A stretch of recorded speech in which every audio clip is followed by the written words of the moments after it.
আসসালামু আলাইকুম ওয়া রাহমাতুল্লাহি ওয়া বারাকাতুহু। এই পরিকল্পিত হত্যার বিরুদ্ধে সারা দুনিয়ার মানুষ রাজপথে নেমেছে।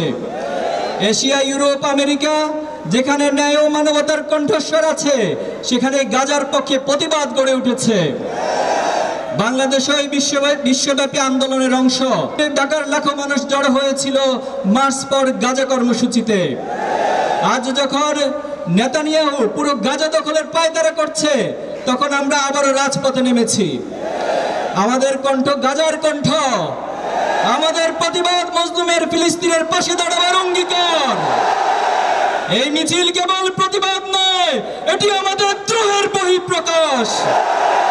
দীর্ঘ সংগ্রাম ও সমর্থনের ধারাবাহিকতা, এটি আমাদের অঙ্গীকার। গাজার প্রতিটি শিশুর কান্নার পাশে আমরা দাঁড়াবো, প্রতিটি শহীদের রক্তের ঋণ আমরা শোধ করব। তাই আমরা মাজলুম ফিলিস্তিনের পাশে দাঁড়িয়ে আজ এই আহ্বান করছি। জাতিসংঘ, আন্তর্জাতিক সম্প্রদায়ের প্রতি আমাদের আহ্বান, যেহেতু ইতিমধ্যে ৬২,০০০-এরও বেশি মানুষ নিহত হয়েছে, এর মধ্যে ১৮,০০০-এরও বেশি শিশু রয়েছে এবং সেখানকার ৮০% বেশি ভবন ধ্বংস করা হয়েছে। হাসপাতাল, স্কুল, বিশ্ববিদ্যালয় মাটির সঙ্গে মিশে গেছে এবং জাতিসংঘ নিজেই বলেছে গাজা আজ মানবতার কবরস্থানে পরিণত হয়েছে। এবং আন্তর্জাতিক আদালতে ইসরায়েলি নেতাদের বিরুদ্ধে যুদ্ধ অপরাধের দায়ে গ্রেপ্তারি পরোয়ানা জারি করা হয়েছে এবং আন্তর্জাতিক বিচার আদালত বলেছে ইসরায়েলকে গণহত্যা বন্ধে ব্যবস্থা নিতে হবে। পশ্চিমা রাষ্ট্রগুলো এবং অর্থ সাহায্য এই হত্যাযজ্ঞ দীর্ঘস্থায়ী করছে। সেহেতু আমরা জাতিসংঘের উদ্দেশ্যে ঘোষণা করছি, ১. অবিলম্বে গাজা ইসরায়েলি গণহত্যা বন্ধ করতে হবে। ২. জায়নবাদী ইসরায়েলের গণহত্যা বিচার আন্তর্জাতিক আদালতে নিশ্চিত করতে হবে। ৩. যুদ্ধবিরতি নয়, গণহত্যা বন্ধে কার্যকর এবং সম্মিলিত পদক্ষেপ নিতে হবে। ৪. ১৯৬৭ সালের পূর্ববর্তী ভূমি ফিরিয়ে দিতে বাধ্যবাধকতা তৈরি করতে হবে। ৫. পূর্ব জেরুজালেমকে ফিলিস্তিন রাষ্ট্রের স্বাধীন রাজধানী হিসেবে আন্তর্জাতিকভাবে স্বীকৃতি দিতে হবে। ৬. ফিলিস্তিনের আত্মনিয়ন্ত্রণ, নিরাপত্তা ও রাষ্ট্রীয় সার্বভৌমত্ব প্রতিষ্ঠার পথ উন্মুক্ত করতে হবে। ৭. ইসরায়েলি পণ্য, প্রযুক্তি, অস্ত্র বিনিয়োগের উপর বৈশ্বিক নিষেধাজ্ঞা আরোপ করতে হবে।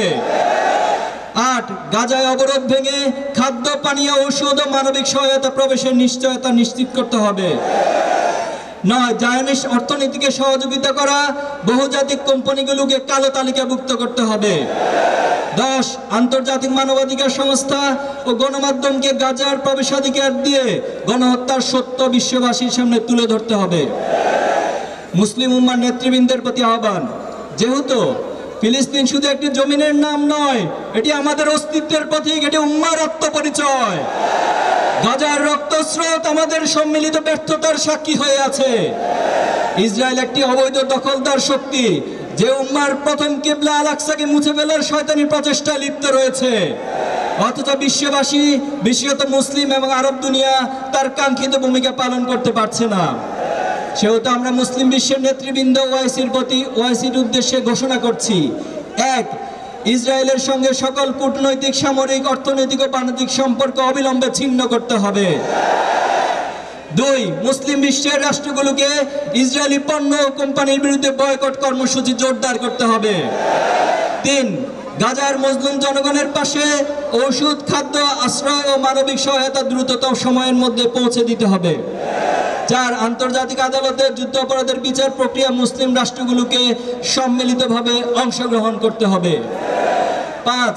ওআইসিকে আরো কার্যকর, ঐক্যবদ্ধ কণ্ঠে ফিলিস্তিন ইস্যুকে আন্তর্জাতিক মহলে উত্থাপন করতে হবে। ৬. মুসলিম রাষ্ট্রগুলোকে স্পষ্টভাবে ঘোষণা করতে হবে, ফিলিস্তিন ইস্যুতে ভিন্নমত ও দ্বিধাদ্বন্দ্বের কোনো স্থান নেই, এটি উম্মার অস্তিত্বের সংগ্রাম।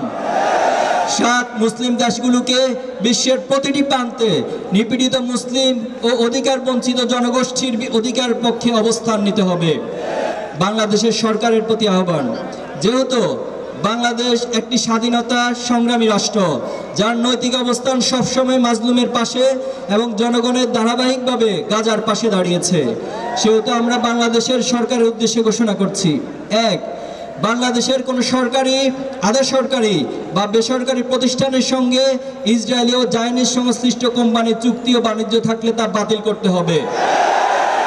2 গাজার জন্য রাষ্ট্রীয় পর্যায়ে জরুরি চিকিৎসা সহায়তা, ত্রাণ ও পুনর্গঠনে সরাসরি অবদান নিশ্চিত করতে হবে। 3 ইসরায়েলের বিরুদ্ধে আইসিজে এর প্রক্রিয়ায় বাংলাদেশের ভূমিকা আরো জোরদার করতে হবে। 4 জাতীয় অর্থনীতি ও আমদানি নীতিতে ইসরায়েলি কোম্পানির পণ্য ও বিনিয়োগ নিষিদ্ধ করতে হবে। 5 পাঠ্যপুস্তকে ফিলিস্তিন ও আল-আকসার ইতিহাস অন্তর্ভুক্ত করতে হবে। আমাদের অঙ্গীকার, যেহেতু আল কুদুস আমাদের অস্তিত্বের অংশ, আমাদের বিশ্বাসের প্রাণকেন্দ্র, বাইতুল মাকদিসের মুক্তি কেবল এক ইতিহাসের অংশ নয়, এটি আমাদের প্রজন্মের দায়িত্ব, দায়িত্বশীলতার পরীক্ষা। আজ যদি আমরা জেগে না উঠি, প্রস্তুত না হই, তবে আমাদের অবস্থার কোনো পরিবর্তন হবে না। আমরা আমাদের ভবিষ্যৎ প্রজন্মকে এই অন্যায়ের ধারাবাহিকতার শিকার হতে দিতে পারি না। সেহেতু আমরা প্রতিজ্ঞা করছি, 1 আমরা বয়কট করব প্রত্যেক সেই পণ্য ও কোম্পানি ও শক্তিকে যারা ইসরায়েলকে টিকিয়ে রেখেছে। 2 আমরা আমাদের প্রজন্মকে প্রস্তুত করব যারা ইসলাম ও মুসলিম উম্মার প্রতীক ও ঐতিহ্যকে রক্ষা করবে। 3 আমরা আমাদের প্রজন্মকে গড়ে তুলব যারা জানমালের ত্যাগে দ্বিধা করবে না। আমরা বিভক্ত হব না, আমরা ঐক্যবদ্ধ থাকব। 5 আমরা অনলাইন ও বৈশ্বিক প্ল্যাটফর্মে ফিলিস্তিনের লড়াইকে শক্তিশালী করব। 6 বিশ্বের কোন প্রান্তকে আমরা নতুন করে আর গাজা সৃষ্টি হতে দিব না। শেষ কথা, গাজার শহীদদের প্রতি শান্তি বর্ষিত হোক, যারা ধ্বংসস্তূপের ভিতর থেকেও প্রতিরোধের শিখা জ্বালিয়ে রেখেছেন।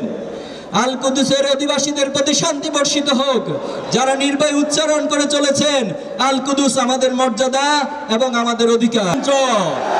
সংগ্রামে উপস্থিতি, আমরা ঘোষণা দিতে চাই, আমরা কোন সালাউদ্দিন আইয়ুবের অপেক্ষায় বসে থাকবো না। আমরা বাংলাদেশের জমিন থেকে এক একজন সালাউদ্দিন আইয়ুবী হয়ে ইসরায়েলের হাত থেকে ফিলিস্তিন এবং আল কুদুসকে রক্ষা করবো ইনশাআল্লাহ। বাংলাদেশ জিন্দাবাদ, ফিলিস্তিন জিন্দাবাদ।